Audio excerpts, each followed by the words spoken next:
सभी को मेरा नमस्कार। शिवालिक स्कूल की ऑनलाइन वीडियो क्लास में आप सबका स्वागत करता हूं।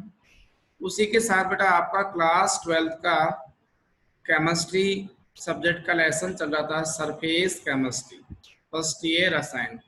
इस सरफेस केमिस्ट्री या पृष्ठीय रसायन के अंतर्गत आप लोगों को पोलाइट तक पहुंच गए थे। उसके बाद उसका वर्गीकरण चला था, 3 भाग बता दिए थे। अब बात आती है अपने पास में मिसेल निर्माण की क्रिया विधि। किसकी है भैया? मिसेल निर्माण की क्रिया विधि। तो बेटा आज का टॉपिक क्या बताया था आपको? मिसेल निर्माण की क्रिया विधि। मिसेल निर्माण। प्रदीप बेटा लिखो मत, है ना, कोई दिक्कत हो तो मेरे शेयर कर लेना। प्रदीप, मिसेल निर्माण की क्रिया विधि। अब इस मिसेल निर्माण की क्रिया विधि को समझने के लिए क्या बोला बेटा मैंने?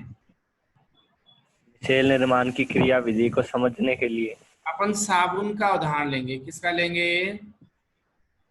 साबुन। साबुन।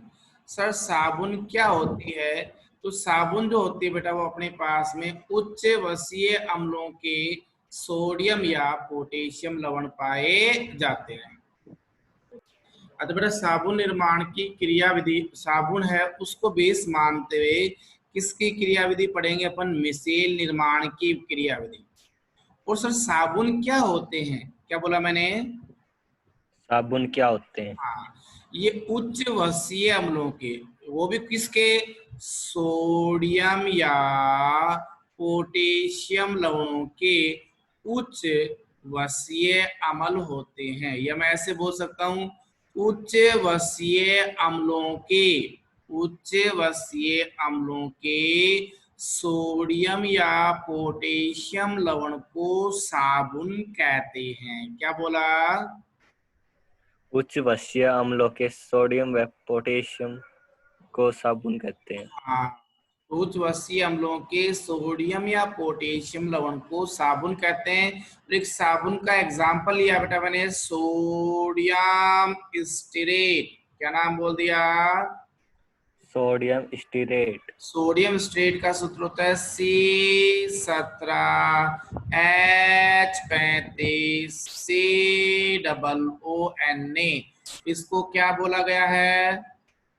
Sodium stearate. अच्छा, अब ये बताओ आपके पास साबुन है, क्या है? साबुन।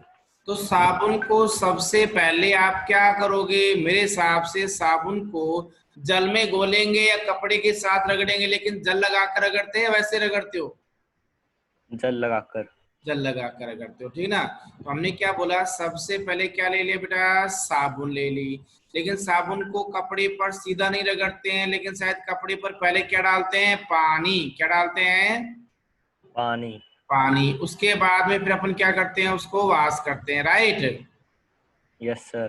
अच्छा, तो बेटा अब मैं जो बोल रहा हूँ उस चीज को पकड़ना वापस से। तो हमने क्या बोला, सबसे पहले सोडियम स्टीरेट को या साबुन को किसमें डाल दिया जाएगा? जल में। जल में। तो जैसे ही सोडियम स्टीरेट को जल में डालेंगे तो ये जो सोडियम स्टीरेट है ये 2 आयनों में विभाजित हो जाएगा। यहां से एक तो बन जाएगा C17H35COO-, और दूसरा कौन सा आयन बाहर आ जाएगा? सोडियम। सोडियम। तो मैंने क्या बोला, सोडियम स्टीरेट को अर्थात साबुन को सबसे पहले किसमें घोला? जल में। जल में घोलने पर ये कितने आयनों में विभाजित हो गया? 2 में। 2 आयनों में। एक आयन का नाम क्या है? Stearate ion. कौन सा नाम है? Stearate ion. और दूसरे आयन का नाम क्या है? Sodium ion. यहाँ तक कोई दिक्कत है क्या? नहीं है सर। अच्छा, अब बेटा जो स्टीरेट आयन है कौन सा आयन है? Stearate ion. अच्छा, इस स्टीरेट आयन में पुनः 2 सिरे पाए जाते हैं। कितने सिरे पाए गए? दो। तो एक तो सिरा ये वाला है जो ग्रीन पेन से आपको दिखाई दे रहा है, ये वाला, ये कहलाता है हाइड्रोकार्बन की लंबी श्रृंखला। क्या कहलाया? हाइड्रोकार्बन की लंबी श्रृंखला। जबकि दूसरा वाला अपने पास में सर कौन सा सिरा है जो अलग कलर से मैंने रिप्रेजेंट कर दिया, ये वाला, ये कहलाता है कार्बोक्सिलेट आयन। कौन से आयन? Carboxylate ion. अच्छा, यहां तक बात समझे कि नहीं समझे? Yes sir. और जो अपने पास हाइड्रोकार्बन की चैन वाला जो सिरा है उसको आप जल विरोधी सिरा भी बोलते हो। कौन सा सिरा? जल विरोधी सिरा। जबकि जो कार्बोक्सिलेट आयन है उसको बोलते हैं जल स्नेही सिरा या हाइड्रोफिलिक सिरा। जल स्नेही सिरा। कौन सा सिरा? जल स्नेही सिरा। वापस से मेरी लैंग्वेज को पकड़ना, ठीक है? मैं उसको शॉर्ट में लिखता जा रहा हूँ धीरे धीरे। तो आपको सबसे पहले मैंने क्या समझाया, तो भैया राजेश अब आप म्यूट कर लीजिए। नमस्ते। देखो C17H35 COONA, इसको बोलते हैं बेटा सोडियम स्टीरेट। क्या बोल दिया? ये सोडियम स्टीरेट का मतलब क्या है? साबुन। साबुन को सबसे पहले किसमें घोला गया? जल में घोला गया। तो जल में घोलने के बाद ये कितने आयनों में विभाजित हो जाते हैं? दो आयनों में। एक कहलाया C17H35 माइनस, और बेटा दूसरा कहलाया भाई अपने पास में कौन सा? Na plus.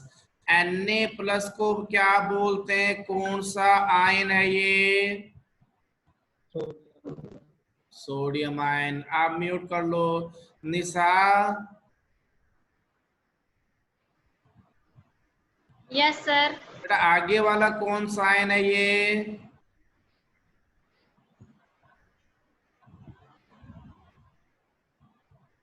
आगे कौन सा आयन है? आवाज नहीं आई वापस आपकी। हेलो। सोडियम स्ट्रेट को जब जल में डाला गया तो हाँ सर। सोडियम स्ट्रेट को जब जल में डाला गया तो कितने भागों में टूट गया?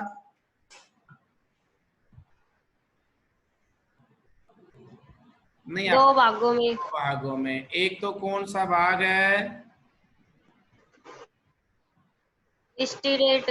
और दूसरा? Sodium ion. अच्छा, अभी कहता है जो आपका जो स्ट्रेट आयन है, इस स्ट्रेट आयन में पुनः कितने सिरे पाए जाते हैं? दो सिरे। कितने सिरे पाए गए? दो सिरे। दो सिरे पाए गए। अब वो दो सिरे कौन कौन से, वो आपको मैं रिप्रेजेंट करूं दिखाऊं भाई? Yes sir. एक तो हो गया दो सिरे में से बेटा कौन सा वाला? एक तो ये वाला भाग, इसका मतलब C17H35, राइट? Yes sir. इसमें केवल दो चीज है, कार्बन और, हाइड्रोजन। इसलिए ये कहलाया हाइड्रोकार्बन सिरा। कौन सा सिरा? हाइड्रोकार्बन। और इस हाइड्रोकार्बन सिरे को बेटा जल विरोधी सिरा भी बोलते हैं। कौन सा सिरा बोलते हैं? जल विरोधी सिरा। जल विरोधी सिरा। दूसरी साइड में अपने पास में कौन सा बचा रह गया? COO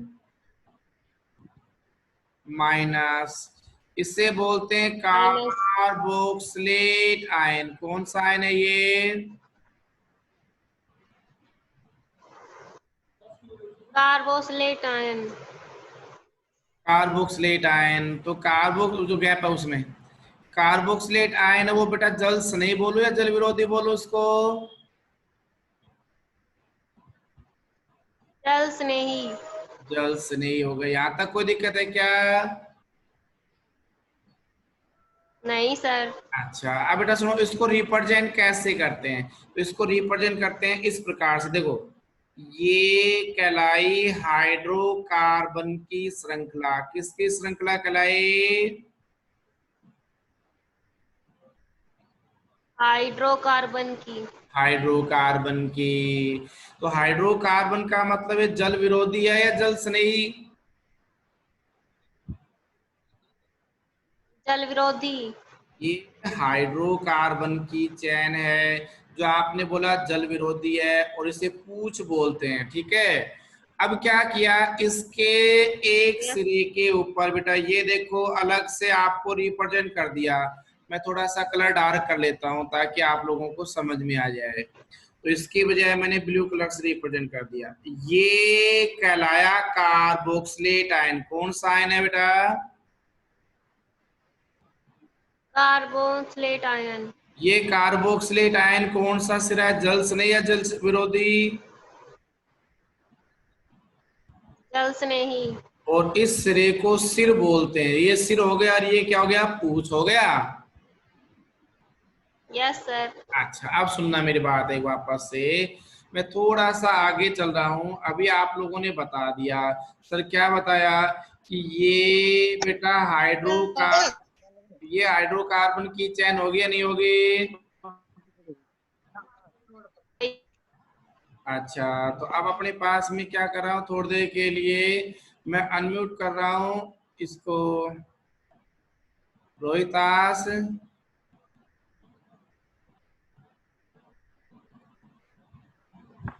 सर नमस्ते। नमस्ते। ये हाइड्रोकार्बन की चैन है। किसकी चैन है? हाइड्रोकार्बन की चैन। अच्छा, वापस से बताओ, ये भी किसकी चैन हो गई? हाइड्रोकार्बन की चैन।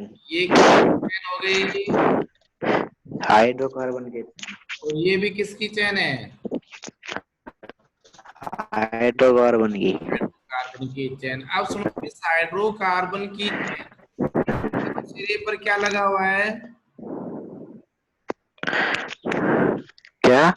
इसके कौन सा भाग है, जल स्नेही या जल विरोधी? आवाज साफ नहीं आ रही सर। इसके सिर पर क्या जल लगा? स्नेह। हाँ, तो अब ये बताओ अपने पास में यहाँ पर ये लगा दिया क्या, जल स्नेही या कार्बोक्सिलेट आयन? ये भी कौन सा आयन है? Carboxylate ion. कार्बोक्सिलेट आयन है ना।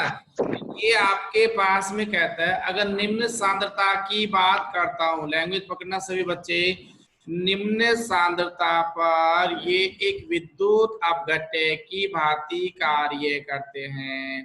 तो ये मेरे पास में एक पात्र बना दिया, और इस पात्र के अंदर जो पदार्थ है वो किस सांद्रता पे है? निम्न सांद्रता पे। तो निम्न सांद्रता के ऊपर ये पदार्थ अर्थात स्टेरेट आयन, कौन सा आयन? स्टेरेट आयन एक विद्युत अपघट्य, निम्न सांद्रता के ऊपर जो स्टीरेट आयन है वो एक विद्युत अपघट्य की भांति कार्य करता है। किसकी भांति कार्य करता है बेटा? विद्युत अपघट्य की। विद्युत अपघट्य की भांति। अब इस विद्युत अपघट्य की भांति में भी एक बात सुनना वापस से। इसका मतलब है इसमें जब विद्युत धारा भेजी जाती है, हरीश क्या भेजी जाती है हरीश? विद्युत धारा। जब विद्युत धारा भेजते हैं तो ये किस में टूट जाता है? आयनों में। किस में? आयनों में। तो वो पदार्थ कहलाते हैं विद्युत अपघट्य। क्या कहलाते हैं? विद्युत अपघट्य। अच्छा, तो मैंने क्या लैंग्वेज काम मिली, वापस से एक बार देख लो, 1 मिनट लगेगी। कि सबसे पहले एक साबुन ले ली। क्या ले ली बेटा? साबुन। साबुन को किस में घोल दिया? जल में। वो कितने आयनों में टूट गया? 2। कौन कौन? सोडियम आयन और एस्पिरेट। स्ट्रेट आयन में वापस से कितने सिरे मिलते हैं? 2। एक जल विरोधी और एक जल स्नेही। और ये बताओ हाइड्रोकार्बन की चैन वाले को क्या बोलते हैं, जल विरोधी या जल स्नेही? जल विरोधी। और कार्बोक्सिलेट आयन वाले को क्या बोल दिया? जल स्नेही। अभी निम्न सांद्रता पर किसकी भांति कार्य कर रहे हैं? विद्युत अपघट्य की बात थी। यहाँ तक कोई दिक्कत है क्या? नहीं सर। अब क्या है कि अगर इनकी सांद्रता बढ़ा दी जाए, क्या बढ़ा दी जाए? सांद्रता। जब सांद्रता बढ़ाएंगे तो अपने पास में ये जो स्टेरेट आयन है, क्या बढ़ाने पर है? सांद्रता बढ़ाने पर। हाँ, तो सांद्रता बढ़ाने पर जो स्ट्रेट आयन है एक झुंड या समूह के रूप में पाए जाते हैं। अब जैसे वापस से मैंने रिप्रेजेंट किया, ये बताओ आपके पास में ये हाइड्रोकार्बन की चैन है या नहीं है? है। ये वापस बताओ हाइड्रोकार्बन की चैन है या नहीं है? है। ये भी क्या है? हाइड्रोकार्बन की चैन। अच्छा, तो बेटा ये जो आपके सामने मैंने हाइड्रोकार्बन की चैन कई सारे बना दी, राइट? Yes sir. अब ये जो हाइड्रोकार्बन की चैन है, इन हाइड्रोकार्बन की चैन के सिरे के ऊपर द्रव स्नेही सिरा अर्थात कार्बोक्सिलेट आयन पाया जाता है। तो ये हो गया बेटा अपने पास में द्रव स्नेही सिरा हो गया। Yes sir. ये भी द्रव स्नेही सिरा हो गया, ये भी द्रव स्नेही सिरा हो गया, ये भी द्रव स्नेही सिरा हो गया, ये भी द्रव स्नेही सिरा हो गया, ये भी द्रव स्नेही सिरा हो गया, ये भी द्रव स्नेही सिरा, राइट? Yes sir. अब इसका मतलब ये जो स्ट्रेट आयन है वो उच्च सांद्रता के ऊपर एक झुंड या समूह या के रूप में पाए जाते हैं, जिसमें जल विरोधी सिरा अंदर की ओर पाया जाता है जबकि जल स्नेही सिरा बाहर की ओर पाया जाता है, राइट? Yes sir. वापस से लैंग्वेज पकड़ना, किस सांद्रता पर मैं बात कर रहा हूँ, निम्न सांद्रता पर या उच्च सांद्रता पर? उच्च सांद्रता पर। अब उच्च सांद्रता पर कौन से ion, stearate ion. Straight ion किस अवस्था में पाए गए? गोलीय गोलीय। किस अवस्था में पाए गए? गोलीय अवस्था ये में। आपको दिखाई दे रहा है, देखो अब इस गोलीय अवस्था में हाइड्रोकार्बन की जो चैन है वो अंदर की ओर है या बाहर की ओर है? जल विरोधी सिरा। अंदर की ओर। जबकि जल स्नेही सिरा कहाँ है? बाहर की ओर। इसका मतलब स्ट्रेट आयन इस प्रकार से आपस में मिलकर के जो झुंड या समूह के रूप में पाए जाते हैं, इसे मिसेल के नाम से जाना जाता है। किसके नाम से? मिसेल के नाम से। यहाँ पर मिसेल निर्माण की क्रियाविधि होगी या नहीं हुई? हो गई। समझ में आ गया? Yes sir. आगे चले बेटा, सुनो। अब आपका जो टॉपिक है, दूसरा जो पॉइंट है वो मैंने क्या बताने का प्रयास किया है, कोलाइडी विलयन बनाने की विधियां। गुड़िया क्या है? कोलाइडी विलयन बनाने की विधियां। कोलाइडी विलयन बनाने के लिए सामान्यतः इन विधियों को कितने भागों में बांटा गया, एक या दो? दो भागों में। दो भागों में बांटा गया है, ठीक है। दो भागों में इनको बांट दिया, जिसमें पहला भाग क्या बोला मैंने, परिक्षेपण विधि। परिक्षेपण विधि। कौन सी विधि? परिक्षेपण विधि। अच्छा, परिक्षेपण विधि के अंदर क्या किया जाएगा बेटा, इसमें जो बड़े बड़े आकार के कण है, कौन से कण हैं? बड़े आकार के कण। उन बड़े आकार के कणों को तोड़ा जाएगा। क्या किया जाएगा? तोड़ा जाएगा। तो ये बताओ, ये बड़े आकार का कण ले लिया या छोटा? बड़े आकार का। अब इस बड़े आकार के कणों को तोड़ दिया या नहीं तोड़ा? तोड़ दिया। कौन से कणों में तोड़ दिया? छोटे छोटे कोलाइडी कणों में। छोटे आकार के कणों में। कौन से कण को तोड़ दिया? बड़े आकार के कण। लेकिन ये जो छोटे आकार के कण जो बने हैं बेटा, ये कण कौन से आकार के कण होने चाहिए? कोलाइडी कण के आकार के। कोलाइडी कण के। Very good. तो सर वही बात है, वो विधि जिसमें बड़े आकार के कणों को तोड़ करके छोटे आकार के कणों में बदला जाता है, जिनका आकार कोलाइडी कणों के समान है। जिनका आकार किसके समान है? कोलाइडी कण के आकार कोलाइडी के कणों समान। के समान है। तो वो विधि कौन सी विधि कहलाएगी? परिक्षेपण विधि। अच्छा बेटा, दूसरी विधि कहलाती है संघनन विधि। कौन से? संघनन विधि। संघनन विधि के अंदर छोटा सा मैं लाइव का उदाहरण लेता हूँ। तो बताओ, अपने पास में आपके पास जो पेप्सी या मिरिंडा या थम्स अप या ड्यू होती है, राइट? Yes sir. जब उसको दुकान से ला करके आप क्या करना, टेबल के ऊपर रख देना। रख दिया? रख दी। तो रखने के बाद अगर ढक्कन बंद है तो भी बताओ टेबल गीली हो जाती है कि नहीं हो जाती है? हो जाती है। इसका मतलब पेप्सी फूटी हुई है या फिर वैसे बाहर से पानी आ रहा है? बाहर से आ रहा है। बाहर से कहाँ से आ रहा है? वायुमंडल से। कहाँ से आ रहा है?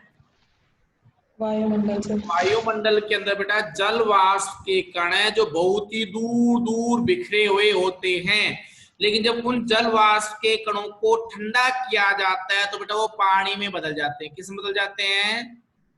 पानी में बदल जाते इसका हैं। मतलब छोटे कण बड़े कणों में बदले या नहीं बड़े? बदले। तो ये घटना कहलाती है संघनन। क्या कहलाती है? संघनन। तो संघनन के अंदर क्या होगा मैं अब आपको बता देता हूँ। इसमें कौन से आकार के कण हैं? छोटे छोटे छोटे आकार के कण। छोटे आकार के कण आपस में और छोटे आकार में टूटेंगे, जुड़ेंगे? जुड़ेंगे। और जुड़ करके कि बड़े कण बनाएंगे या छोटे बनाएंगे? बड़े कण। लेकिन इन बड़े कणों का भी आकार किस कणों के आकार के समान होना चाहिए? कोलाइडी कणों के समान। कोलाइडी कण के समान। तो ये विधि कौन सी कहलाएगी? संघनन विधि। तो आप लोग कोलाइडी विलयनों को कितनी विधियों के द्वारा बनाओगे? 2 विधियों के द्वारा। परिक्षेपण विधि और संघनन विधि। अब बेटा परिक्षेपण विधि में पहली विधि आती है, तो मैंने लिया स्मॉल ए। परिक्षेपण विधि जो आप लोगों को बता दी गई, आपने भी हमें बता दिया। इसके अंदर बेटा पहली के लिए अपने पास में कौन सी? वैद्युत परिक्षेपण ले लिया। वैद्युत परिक्षेपण। विद्युत परिक्षेपण का दूसरा नाम होता है ब्रेडिंग की आर्क विधि। क्या नाम है? ब्रेडिंग की आर्क विधि। ब्रेडिंग की आर्क विधि। तो समय को ध्यान में रखते हुए, आपके पास इतना समय नहीं है तो नेक्स्ट लेक्चर के अंदर आप लोगों को इस पूरे को कवर करा दिया जाएगा। समझ गए? Yes sir. तो आप अपने माइंड में अपने व्यू बनाइए। जिस बच्चे को जो अच्छा लगता है कॉन्सेप्ट, या भाई सर आप और हम डिस्टेंस रखते हुए किस प्रकार से और अच्छी चीज सेलिब्रेट कर सकते हैं, तो आप हमें आइडिया भी देने का प्रयास करना व्हाट्सएप के थ्रू। ठीक है ना? कि सर अपन ये प्लानिंग बना के चले, ऐसा करें, तो एक दिन के लिए आप और हमारे बीच में एक अट्रैक्शन बढ़ेगा। दैट मीन्स हम भी आराम से अलग सोच के साथ में आप अपने विचारों को आदान प्रदान कर पाएंगे, जिसमें सभी बच्चों को कॉमन कर दिया जाए। ठीक है? तो आप अपने आइडियाज को लिख करके शेयर करने का प्रयास करना व्हाट्सएप के माध्यम से। ठीक है बेटा? Yes sir. हाँ,